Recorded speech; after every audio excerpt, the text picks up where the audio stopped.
Queridos hermanos en nuestro Señor Jesucristo, la metáfora que utiliza hoy Jesús para describir a sus apóstoles, a sus seguidores, es una metáfora muy vigente que se ha ido cumpliendo a lo largo de la historia. Jesús, Él se presenta como el pastor bueno y también dirá que su rebaño son ovejas y que Él da la vida por sus ovejas. Pero también dice que esas ovejas están rodeadas de lobos, están rodeados de delincuentes y de ladrones. Que cuando Jesús habla a sus apóstoles, que significa a sus enviados, los envía para que proclamen el Evangelio, la dignidad del ser humano, su identidad, para que tengan compasión de ellos, para que edifiquen el reino de Dios, ya desde aquí, desde la tierra. Pero también les dice que serán objeto de muchas envidias y que ellos irán como ovejas en medio de lobos. Habrán muchos lobos que estarán acechando a ese rebaño del Señor, a su iglesia. En otra parte del Evangelio dirá también que se cuiden esos rebaños auténticos de ovejas del Señor, porque incluso los lobos rapaces querrán ponerse y disfrazarse con pieles de oveja para inmiscuirse entre las ovejas y apoderarse de ellas.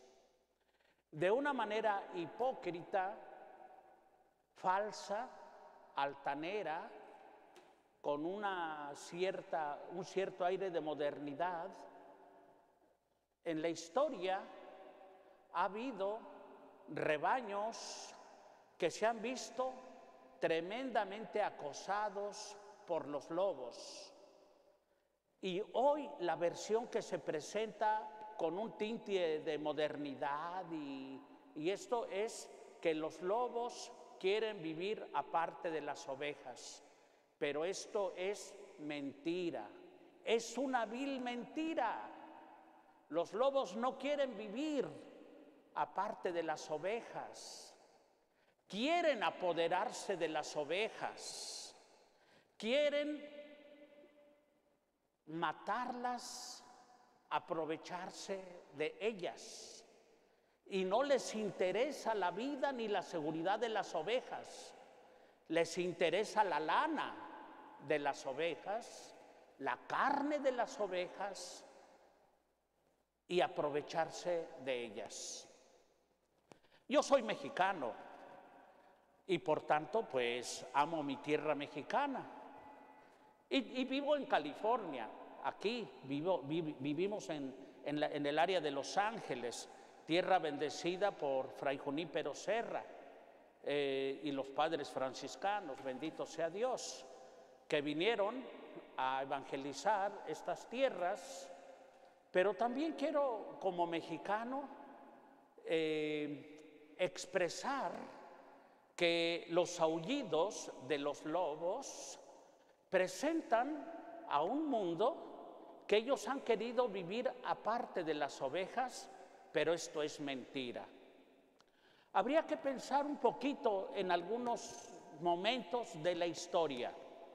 Después de don Agustín de Iturbide, Agustín de Iturbide es el auténtico padre de la patria mexicana, porque él fue el que firmó el acta de independencia de lo que en aquel entonces era la Nueva España, pero Agustín de Iturbide le bautizará como Imperio Mexicano. Así es que estas tierras, incluyendo California, pues se independizarán de España con el virrey recién llegado de España, O'Donoghue. Así es que el que firmó el acta de nacimiento de México es Agustín de Iturbide. Consúltelo usted en cualquier enciclopedia y vea usted que él es el que firmó ese documento. No muy lejos de, bueno, no me voy a meter en eso. Pero después, cuando empezaron a entrar maneras de querer gobernar a estos nuevos territorios, un hombre llamado Valentín Gómez Farías,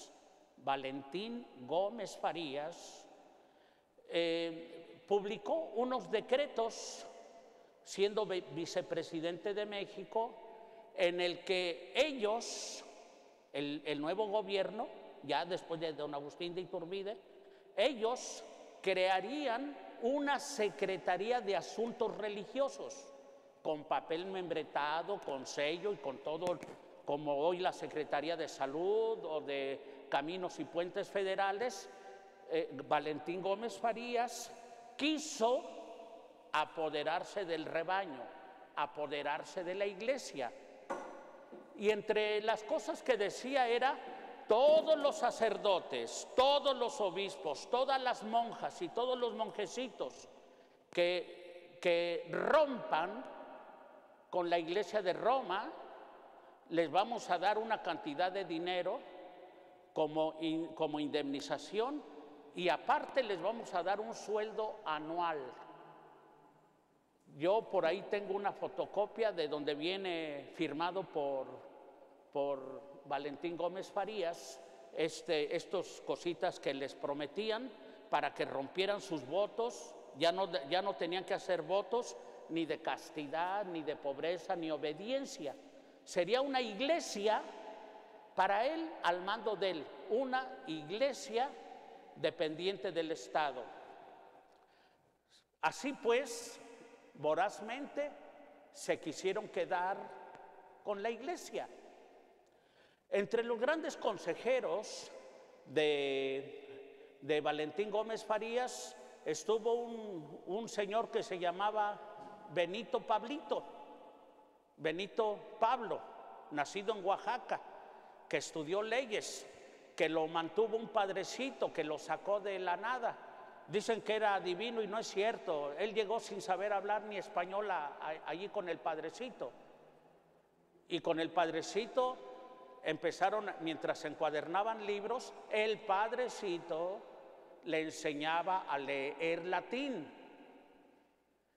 Y como vivía en la parroquia, habían unas señoras que le enseñaban a hablar francés y otras que le enseñaban a hablar inglés.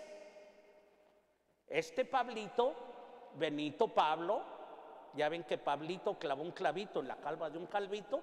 Bueno, este Benito Juárez empezó a estudiar y se cuenteaba a la gente de que iba a ser padrecito y que se iba a ir al seminario. Pero realmente el padre, que le pagaba los estudios y todo, le dijo que estaban queriendo entrar nuevas leyes donde la iglesia se tendría que someter al Estado. Y de acuerdo a las leyes que ellos hicieran, la iglesia se tenía que someter. Así es que decidió estudiar Derecho.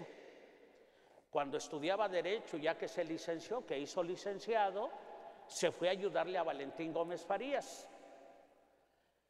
Como Valentín Gómez Farías no pudo quedarse con el rebaño, Benito Juárez lo que hizo fue pues quedarse con las cosas de la iglesia, con el dinero, con las casas, con los conventos, con los seminarios, con los hospitales, con todo se quedó. ¿Dónde quedó la bolita? ¿Dónde quedó la bolita? Pues es un juego que en México se practica muy bien. El dinero en manos del gobierno de México nunca se sabe dónde está. El dinero que le quitaron a la iglesia y todo, incluyendo a las partes de Filipinas, no se sabe dónde quedó. Eran lobos rapaces. De ahí me brinco hasta la Constitución de 1917. En 1917, esa Constitución que se firmó en la ciudad de Querétaro, ahí también atacan muy duro a la iglesia. Y con los fundamentos de Venustiano Carranza y de Álvaro Obregón, se quieren quedar otra vez con la iglesia. Y entonces se elevan a categoría de delito el que una persona haga votos religiosos o que quiera ser fiel a la Iglesia Católica Apostólica Romana. Ay, ay, ay, ¿para qué se las hago tan cansadas? Lo único que les puedo decir es que después vino un presidente que ese sí quiso quedarse con el rebaño y bien quedado. Me refiero ni más ni menos que a Plutarco Elías Calles. Plutarco Elías Calles quiso aplicar toda la ley, castigar a los curas y desató la persecución religiosa. Y no es que odiara a la iglesia, es que se quería quedar con ella. Incluso fundó una iglesia que se llamará la Iglesia Católica Apostólica Mexicana. Así como Enrique VIII en Inglaterra hizo una iglesia anglicana solamente para Inglaterra, Plutarco Elías Calles quiso hacer una iglesia mexicana. Quiso quedarse con las ovejas y como la Iglesia Católica Apostólica Romana nunca quiso darle seguimiento, él fundó su propia iglesia. Y entonces se valieron de un padrecito que se llamaba Joaquín Pérez Budá.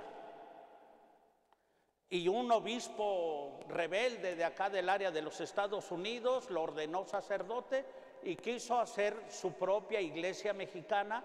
Y no es que Plutarco Elías Calles no quisiera la iglesia, él quería valerse de la iglesia.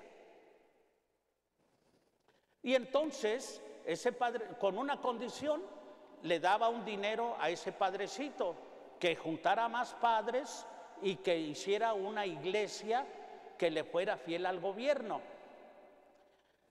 Para esto ya habían los católicos querido decir, ¿y por qué no podemos profesar nuestra fe a la Santa Iglesia Apostólica Romana? ¿Y por qué no podemos manifestarle nuestro amor a la Virgen de Guadalupe?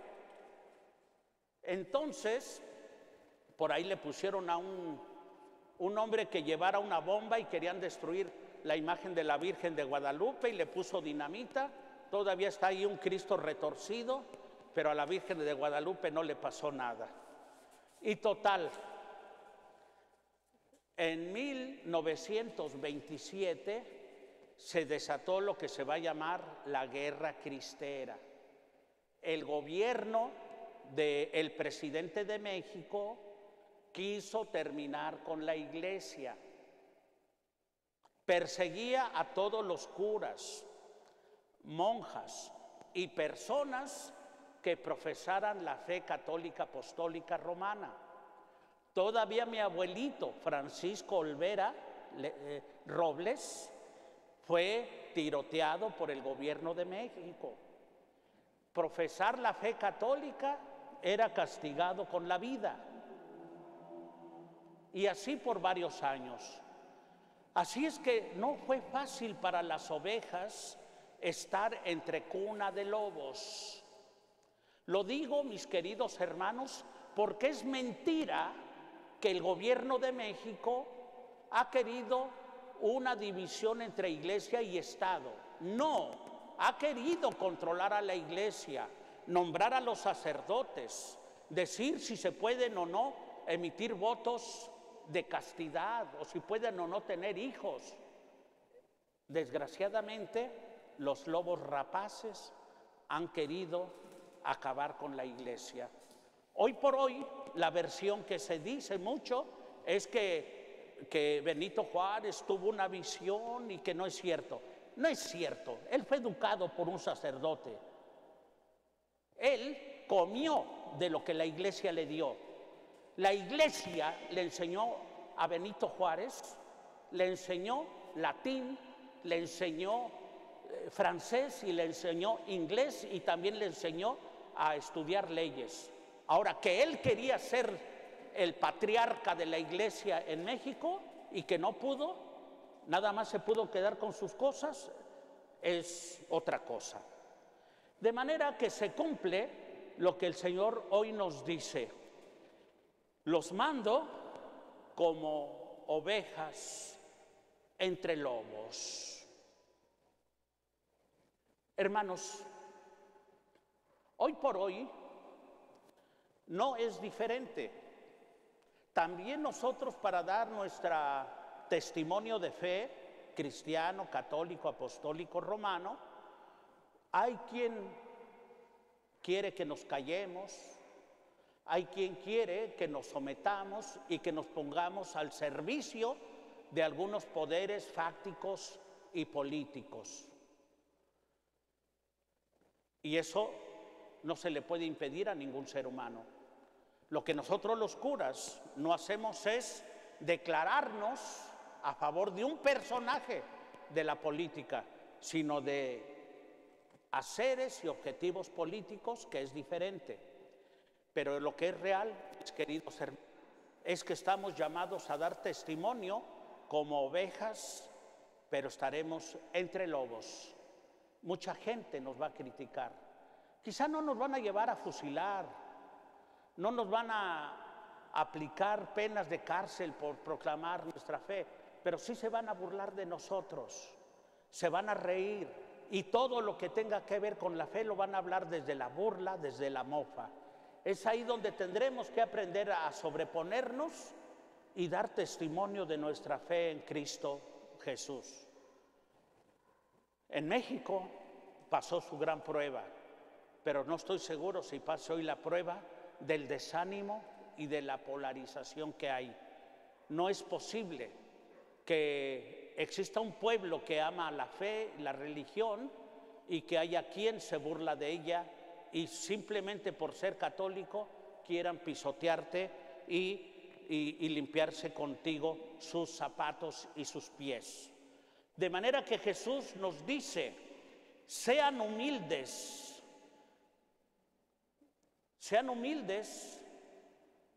pero sean humildes como las palomas, pero sean listos como las serpientes, porque ustedes están en una situación muy difícil.